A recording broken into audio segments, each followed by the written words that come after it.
All right, welcome back to Rockford Reading Daily. We are continuing reading Angela Y. Davis's Women, Race, and Class. Of the 8 million women in the labor force during the first decade of the 20th century, more than 2 million were black. As women who suffered the combined disabilities of sex, class, and race, they possessed a powerful argument for the right to vote. But racism ran so deep within the women's suffrage movement that the doors were never really open to black women. The exclusionary policies of the NAWSA did not entirely deter black women from raising the demand for the vote. Ida B. Wells, Mary Church Terrell, and Mary McLeod Bethune were among the most well-known black suffragists. Margaret Murray Washington, who was the leading figure of the National Association of Colored Women, confessed that, quote, "Personally, women's suffrage has never kept me awake at night," end quote. This casual indifference may well have been a reaction to the racist stance of the National American Women's Suffrage Association, for Washington also argued that, quote, "Colored women, quite as much as colored men, realize that if there is ever to be equal justice and fair play in the protection in the courts everywhere for all races, then there must be an equal chance for women as well as men to express their preference through their votes," end quote. As Washington points out, the National Association of Colored Women's Clubs established the suffrage department to impart to its members knowledge about governmental affairs so that women may be prepared to handle the vote intelligently and wisely. The entire Black Women's Club movement was imbued with the spirit of women's suffrage, and despite the rejection they received from the NAWSA, they continued to defend women's rights to vote. When the Black Northeastern Federation of Clubs applied for membership in the NAWSA as late as 1919, just 1 year before victory, the leadership's response was a repeat of Susan B. Anthony's rejection of black women's suffragists a quarter century earlier.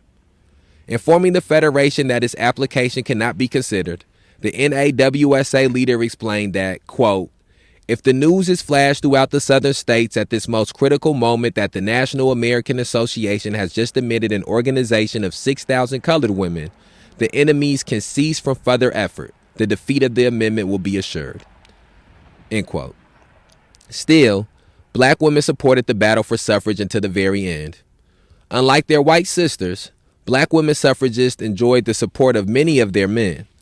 Just as a black man, Frederick Douglass, had been the most outstanding male advocate of women's equality during the 19th century, so W.E.B. Du Bois emerged as the leading male advocate of women's suffrage in the 20th century.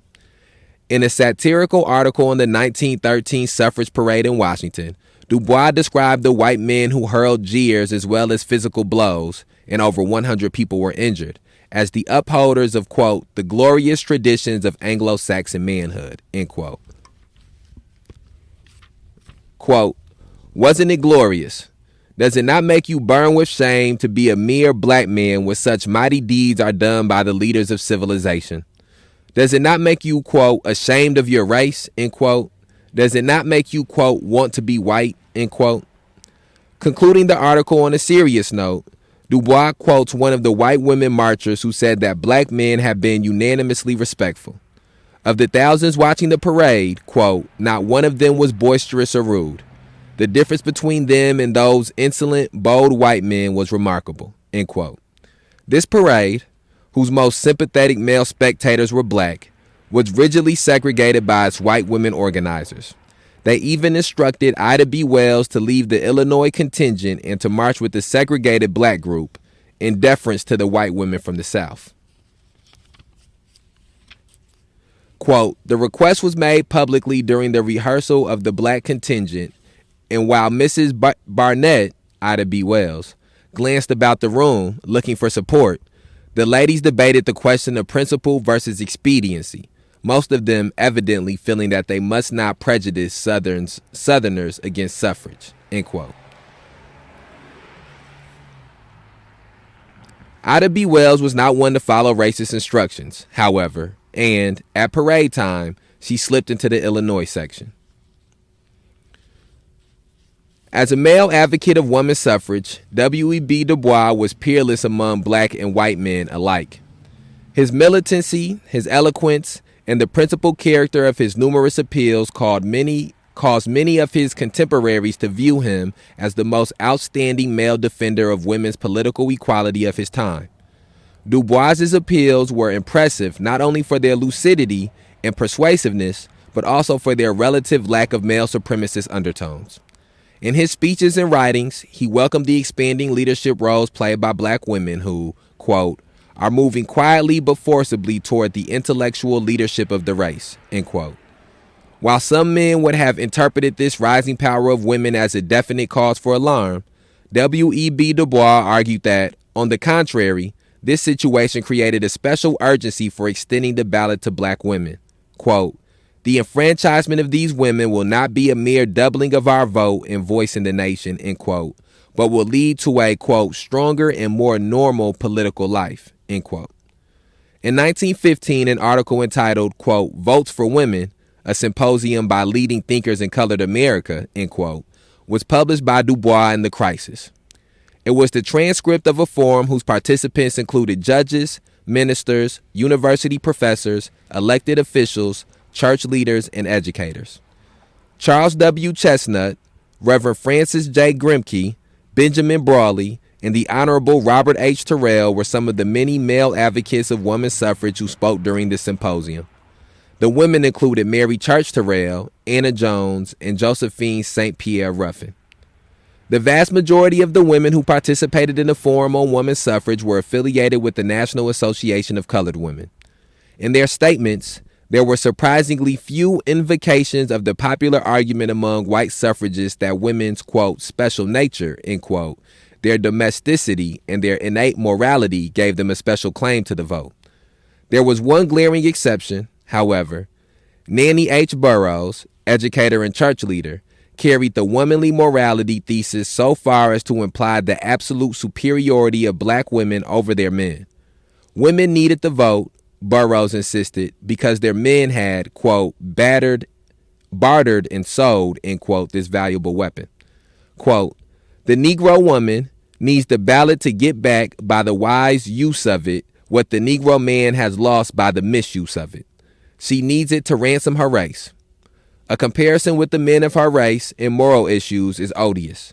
She carries the burdens of the church and of the school and bears a great deal more than her economic share in the home, end quote. Of the dozen or so women participants, Burroughs alone assumed a position which rested on the convoluted argument that women were morally superior, implying, of course, that they were inferior to men in most other respects. Mary Church Terrell spoke on, quote, women's suffrage and the 15th Amendment, end quote. Anna Jones on, quote, women's suffrage and social reform, end quote. And Josephine St. Pierre Ruffin described her own historical experiences in the women's suffrage campaign. Others focused their remarks on working women, education, children, and club life. In concluding her remarks on, quote, women and colored women, end quote, Mary Talbert summed up the admiration for black women expressed throughout the symposium.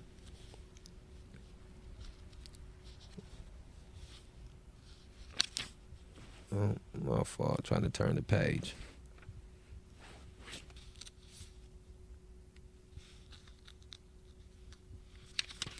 Quote, by her peculiar position, the colored woman has gained clear powers of observation and judgment, exactly the sort of powers which are today peculiarly necessary to the building of an ideal country, end quote. Black women have been more than willing to contribute these, quote, clear powers of observation and judgment, end quote, toward the creation of a multiracial movement for women's political rights. But at every turn, they were betrayed, spurned and rejected by the leaders of the lily-white women's suffrage movement.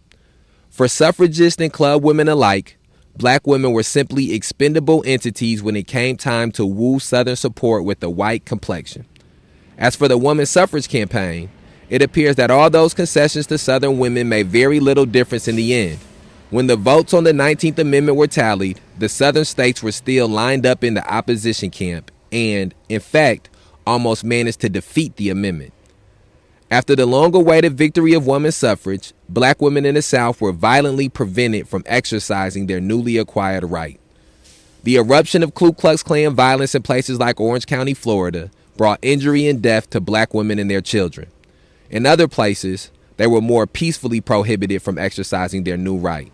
In America's Georgia, for instance, quote, more than 250 colored women went to the polls to vote but were turned down or their ballots refused to be taken by the election manager, end quote. In the ranks of the movement which has so fervently fought for the enfranchisement of women, there was hardly a cry of protest to be heard. And that brings us to the end of chapter 9 and the beginning of chapter 10. And I think the things that stand out to me the most about that chapter is learning about W.E.B. Du Bois' advocacy of women's suffrage and women's rights.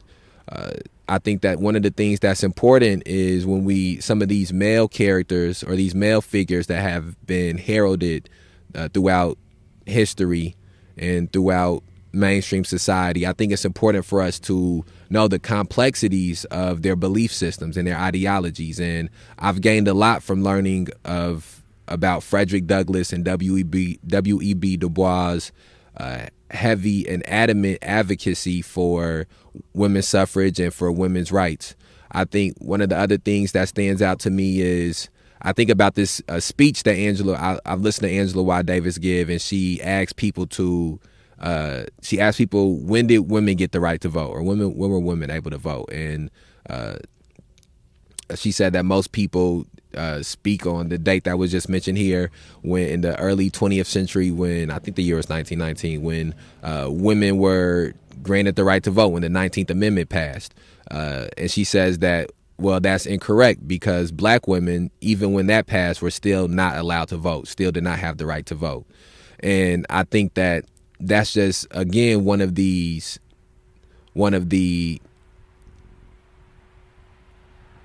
less spoken about or less talked about details of our country is how many people of color and how many specifically black people had no hand in constructing the society for the majority of the time that this country has been in existence, and how with them not having a hand in the constructing of this society, how so many things have been set up to be disadvantageous to them. And again, those are just a few of the things that stand out from reading through that end of that chapter. I'm gonna stop this segment here because it's cold as hell out here. The hand that's holding the mic needs a break, and we'll be back, which won't really be a break for you, but I'll be back and we'll begin starting this next chapter, chapter 10. Okay, we are on chapter 10 of Angela Y. Davis's Women, Race, and Class. This chapter is entitled Communist Women. In 1848, the year Karl Marx and Friedrich Engels published their Communist Manifesto, Europe was the scene of countless revolutionary uprisings. One of the participants in the Revolution of 1848, an artillery officer and close co-worker of Marx and Engels named Joseph Weidenmayer, immigrated to the United States and founded the first Marxist organization in the country's history. When Weidenmayer established the Proletarian League in 1852, no women appear to have been associated with the group. If indeed there were any women involved, they have long since faded into historical anonymity.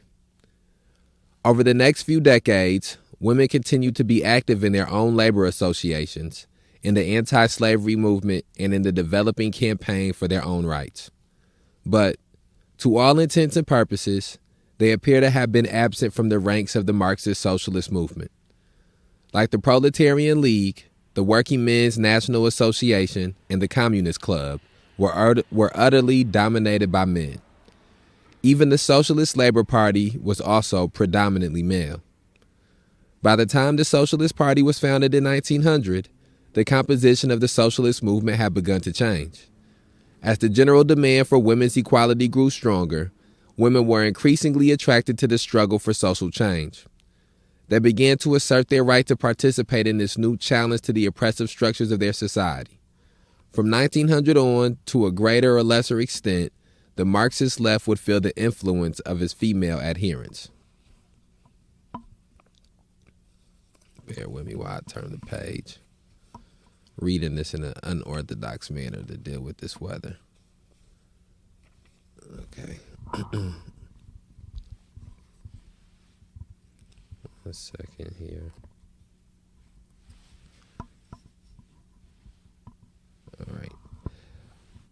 As the main champion of Marxism for almost 2 decades, the Socialist Party supported the battle for women's equality.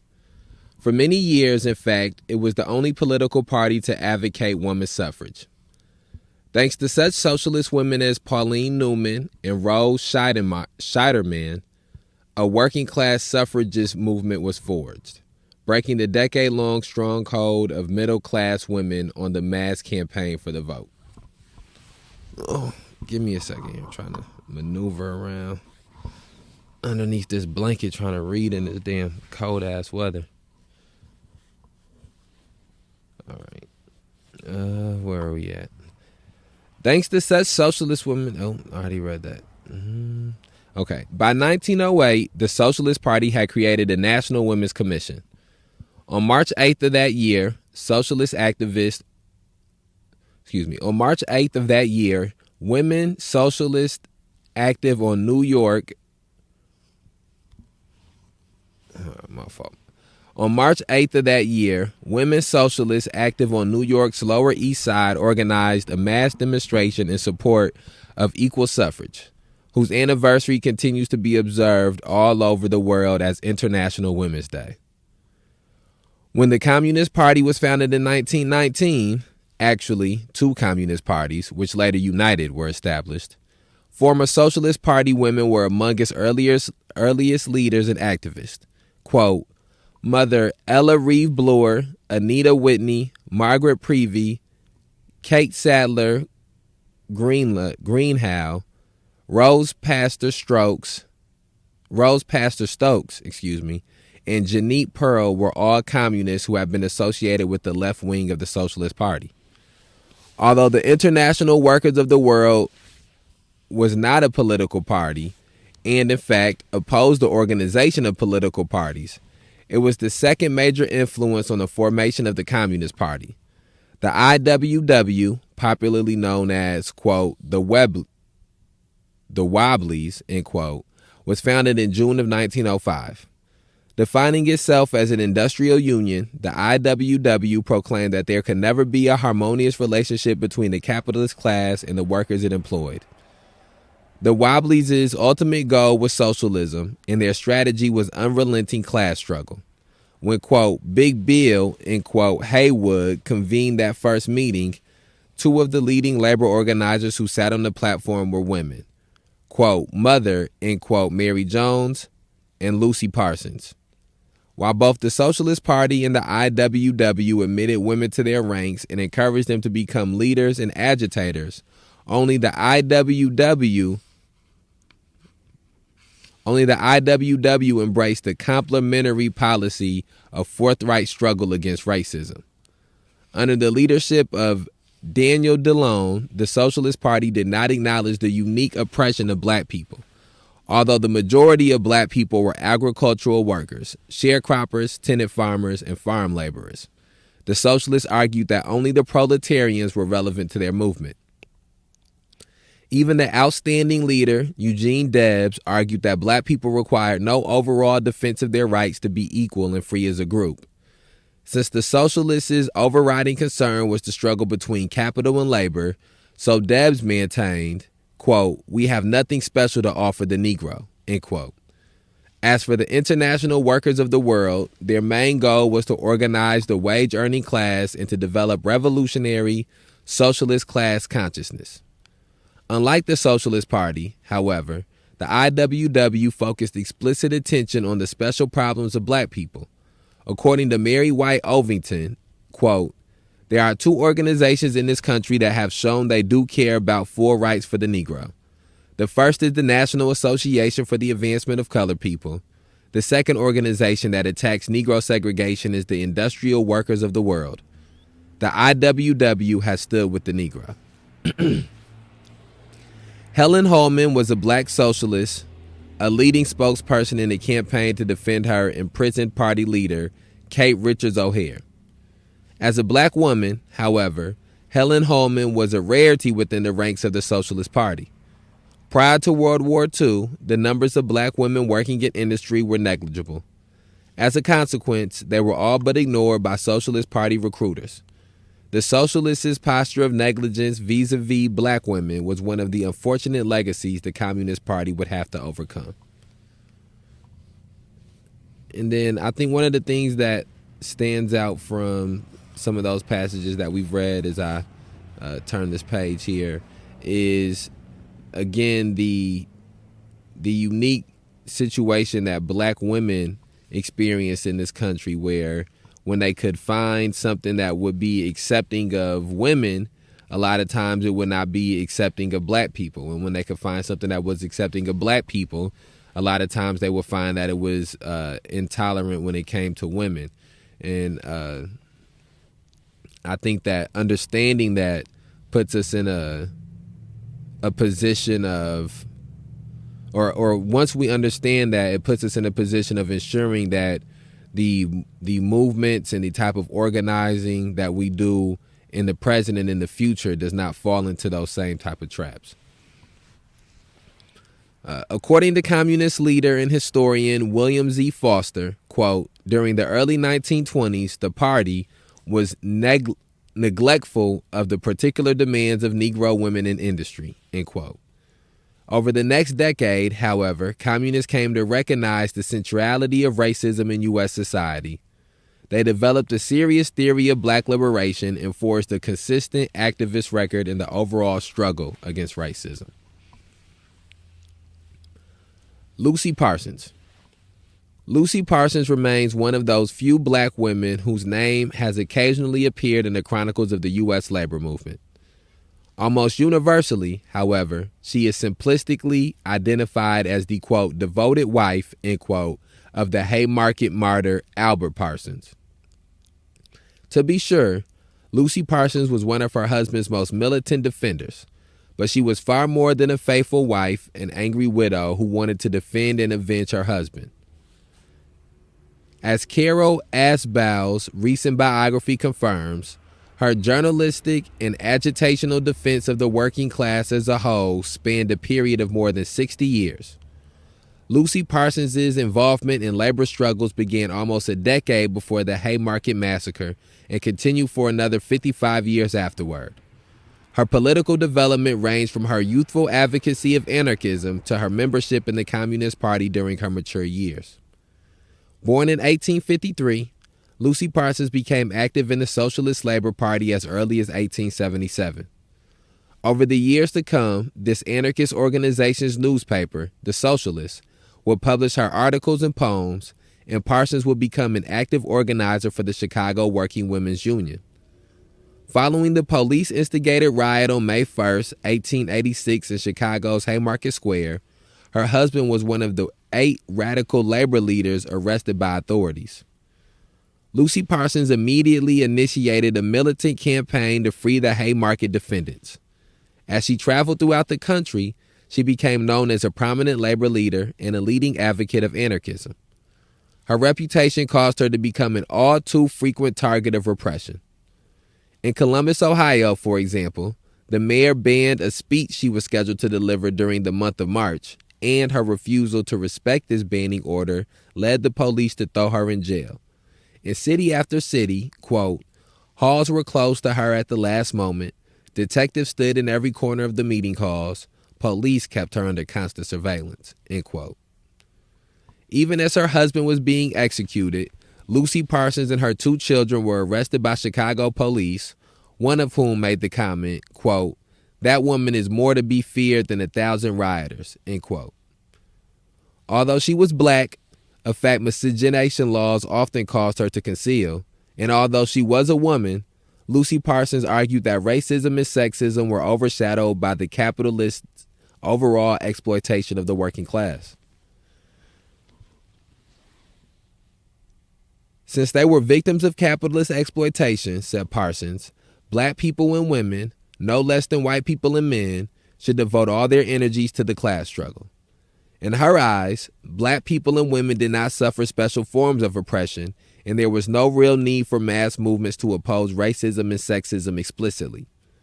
Sex and race, according to Lucy Parsons' theory, were facts of existence manipulated by employers who sought to justify their greater exploitation of women and people of color. If black people suffered the brutality of lynch law, it was because their poverty as a group made them the most vulnerable workers of all. Quote, are there any so stupid, end quote, Parsons asked in 1866, quote, as to believe, my fault, trying to turn the page. Are there any so stupid as to believe these outrages have been heaped upon the Negro because he is black? End quote. Quote, not at all. It is because he is poor. It is because he is dependent, because he is poor as a class than his white wage slave brother of the North. End quote. Lucy Parsons and, quote, mother, end quote, Mary Jones were the first two women to join the radical labor organization known as the International Workers of the World.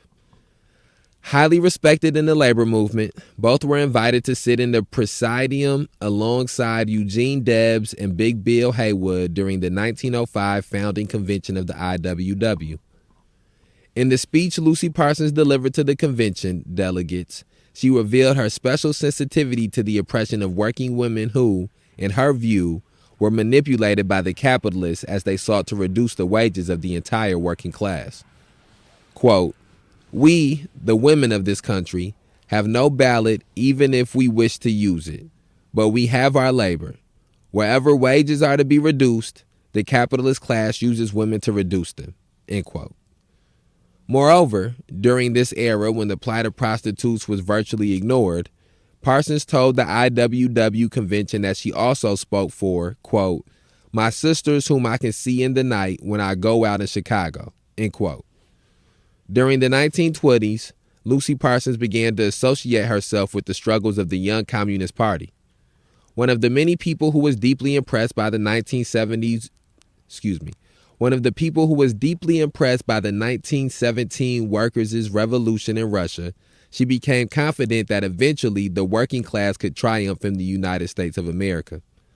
When communists and other progressive forces founded the International Labor Defense in 1925, Parsons became an active worker for the new group. She fought for the freedom of Tom Mooney in California, for the Scottsboro Nine in Alabama, and for the young black communist Angelo Hardone, whom Georgia authorities had imprisoned. It was in 1939, according to her biographer's research, that Lucy Parsons formally joined the Communist Party. When she died in 1942, a tribute in the Daily Worker described her as, quote, a link between the labor movement of the present and the great historic events of the 1880s. She was one of America's truly great women, fearless and devoted to the working class, end quote. And this is the first that I've ever read about Lucy Parsons. Again, this is one of the things that this book has been the most enlightening on, is in two aspects, specifically speaking on Frederick Douglass and W.E.B. Du Bois and Ida B. Wells and Sojourner Truth. I've learned new information about each one of them. I've gained a wider perspective of their ideology, I've gained a wider understanding of some of the beliefs that they had when it came to women's liberation, when it came to women's suffrage. And so I've been very appreciative for this book for that. And then also it has revealed to me women who I had never heard of before, who have done things that were monumental for women's liberation, and specifically black women's liberation. And this Lucy Parsons falls into that category as well. And I think what we're going to do here is going to end this episode and get ready to start another episode up. And we're going to continue going through this chapter here, Communist Women. But I want to thank people for taking the time to listen to this episode. Please share it on whatever platform you're listening to it on. Remember, we put these episodes out on a daily basis to present people the opportunity regularly to begin or to further in their journey to struggle against police terrorism, mass incarceration, and racial injustice.